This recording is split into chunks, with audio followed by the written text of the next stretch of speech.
here for our huge friends, Sam Wasser.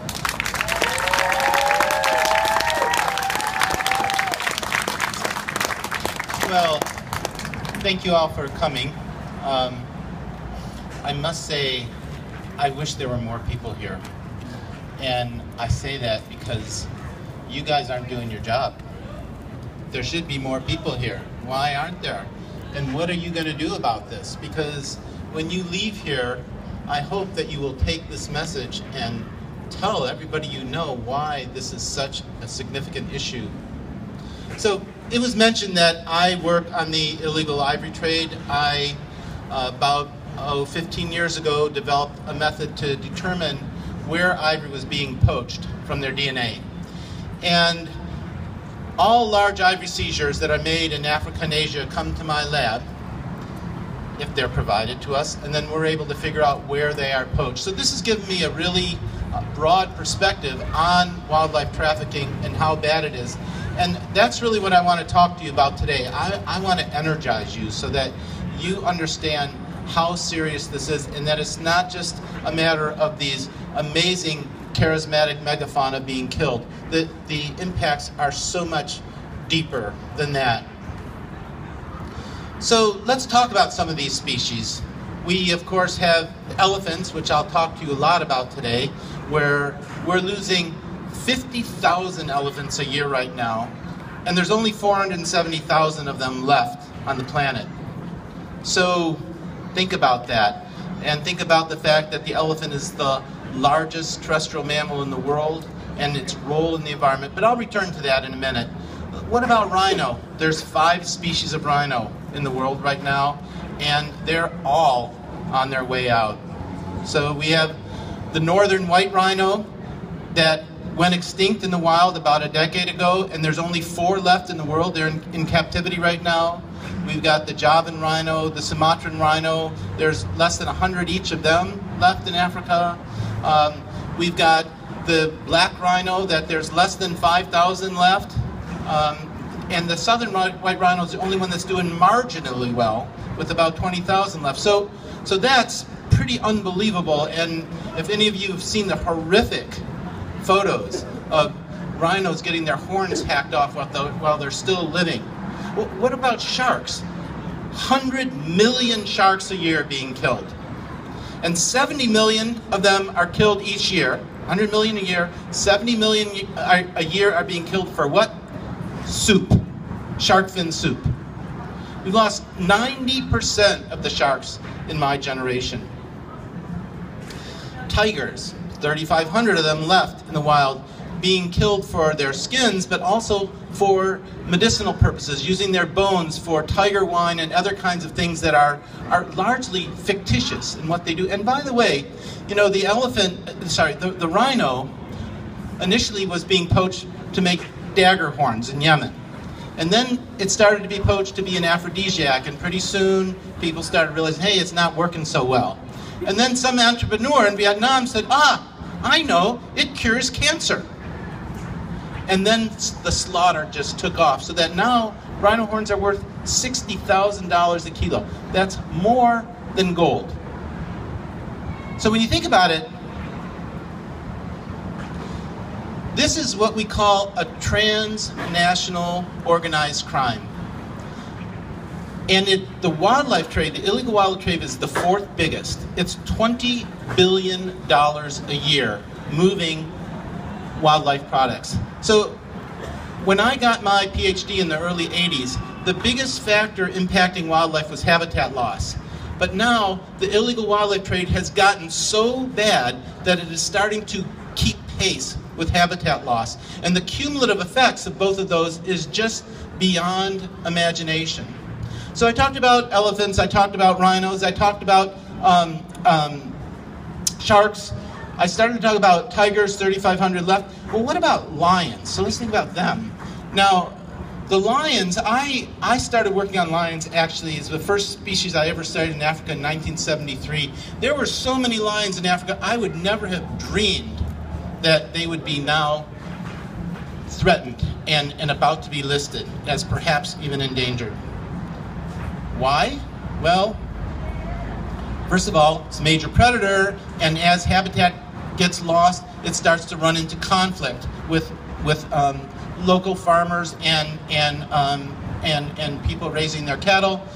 But trophy hunting has taken out a huge number of lions, and oftentimes it's very, very wealthy people, and it doesn't mean wealthy people are bad, but many of these people have this perception that they're so entitled they can just kill as many as they want, and because they pay so much money, often they kill way more than they should.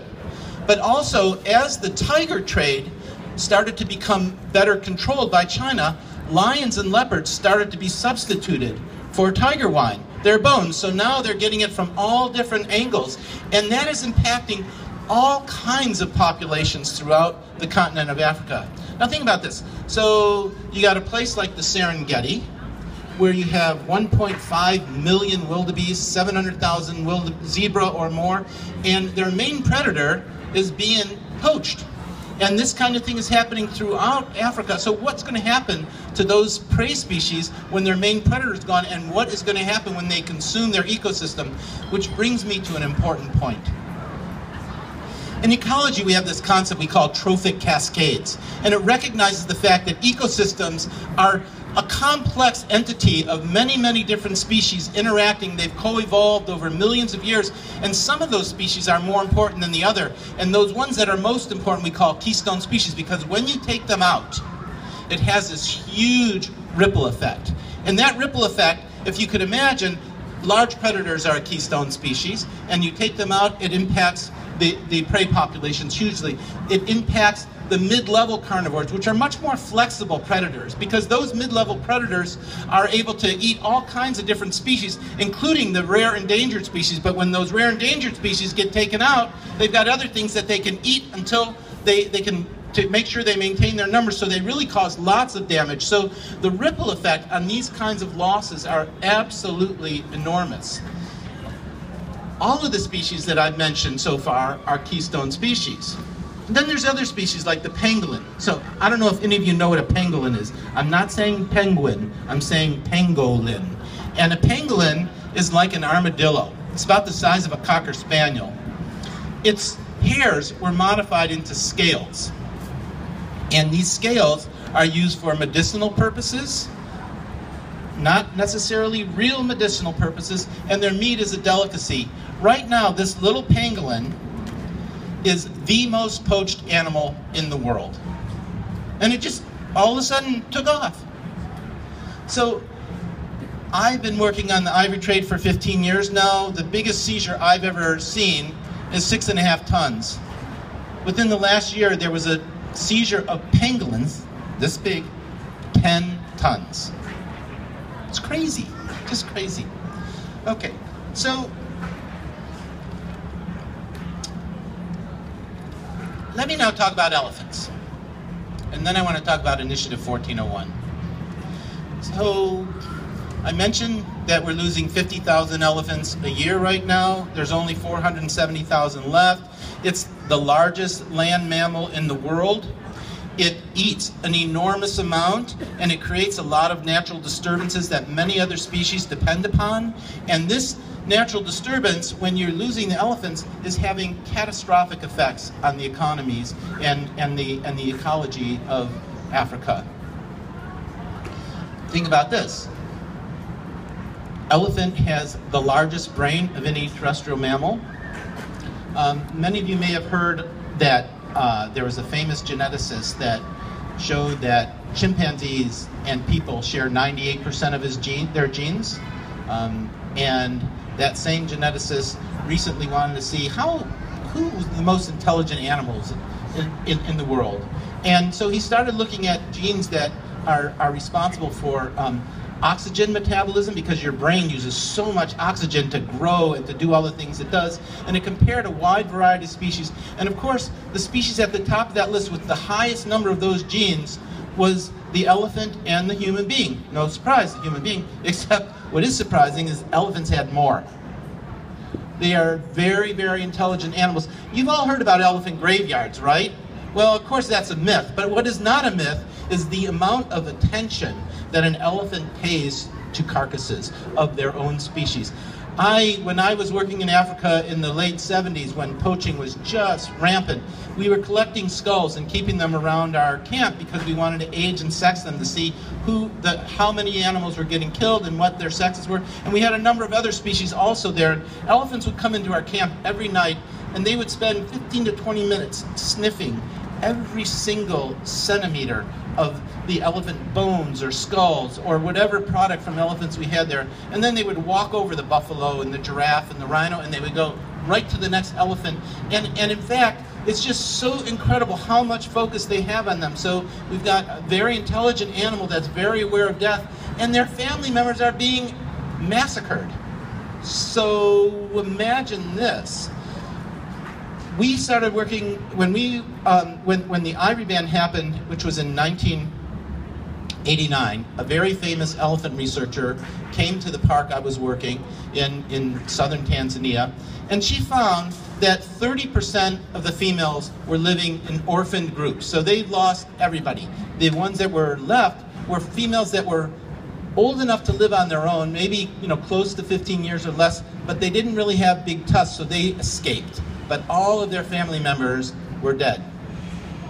And then one of my PhD students, Kathleen Gobush, who's now at Vulcan, did her dissertation in the same place almost 20 years later, and she found that still 30% of those females are solitary.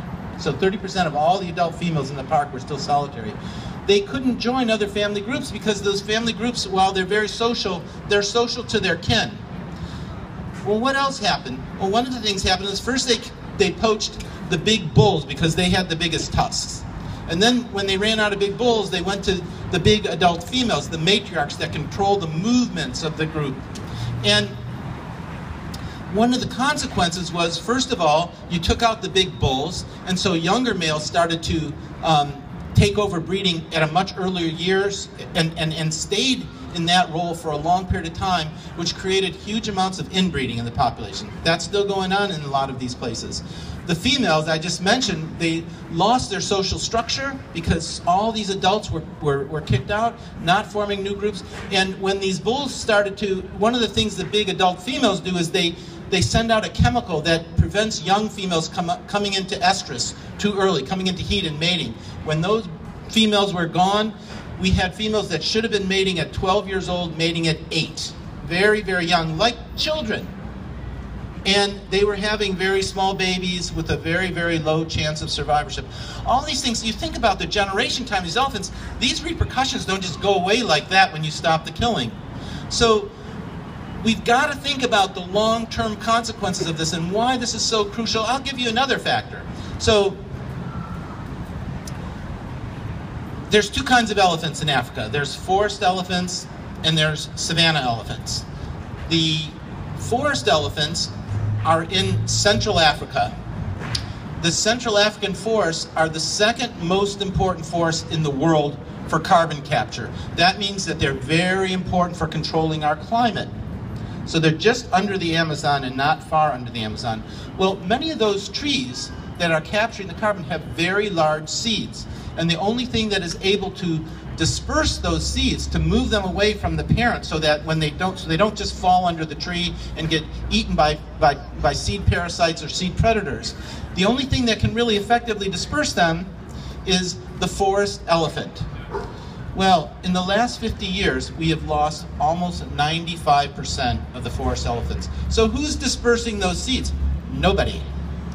Means that they're falling from the tree and they're just essentially dying, which means that when you lose a big tree of these key species, instead of being replaced by the ecologically optimal species, it gets replaced by a potentially inferior species, and in 50 years from now, it may have huge impacts on climate. Certainly around this area, one of the things that could happen is you're going to get either massive increases in rainfall or massive drought.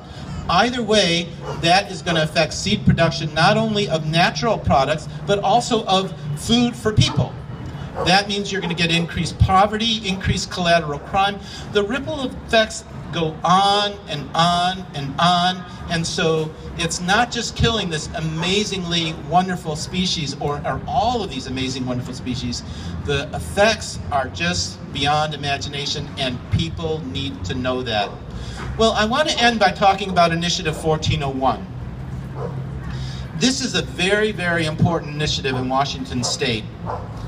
It will ban trade in elephants, rhino, tigers, leopards, cheetah, sharks, rays, sea turtles, pangolins. I hope I got them all. 10 different species. And this is extremely important, not only because for the reasons that I've already talked about. Pangolins, I didn't say pangolins, I don't think. It's important because Washington State, if you combine just the ports of Seattle and Tacoma alone, is the third largest shipping port in the country. They're just under California's Los Angeles area, as well as New York, with New York City and New Jersey area. So those three together, in California, Washington, and New York, are the three largest ports in the United States. Much of the commerce coming in here in our ports is from Asia, which is where a lot of this trade is coming in. So this is very, very important that Washington send this message that the three largest ports, joining together with these other ports, are just ready to put our commerce at stake, because we believe that this is such a major issue and such a far-reaching issue, and this will have huge effects on convincing other states to do something about this. Now, why? Now we know that President Obama and the President of China, many of you hopefully know this, recently said that they are going to get together to ban trade in elephants and other key species. Now, that's huge because China is the largest market for illegal trade. U.S. is one of the largest markets in the world for all wildlife trade, not just illegal, from pet trade, fur trade, all kinds of things. So we are a huge market. One big use of ivory in this country, and in this state, in this country, and illegal use, is smuggling in small pieces of ivory from China and using it to carve into the handles of your guns and your knives. Now, one of the big obstacles that President Obama faced, and we faced here in Washington State when we tried to take this to our legislature, was from the National Rifle Association, because they were saying that this banning of ivory is just another ploy to keep us from selling our guns and knives. Kind of silly. And I don't care if you're pro-gun or not, hopefully none of you are, but if you are, this is another issue. This is independent. This is using illegal material to make these guns. So it has nothing to do with gun sales per se. It has to do with using illegal ivory to promote the sale of your weapons at the cost of all the things that we've been talking about here today. So there's lots of reasons why we should care.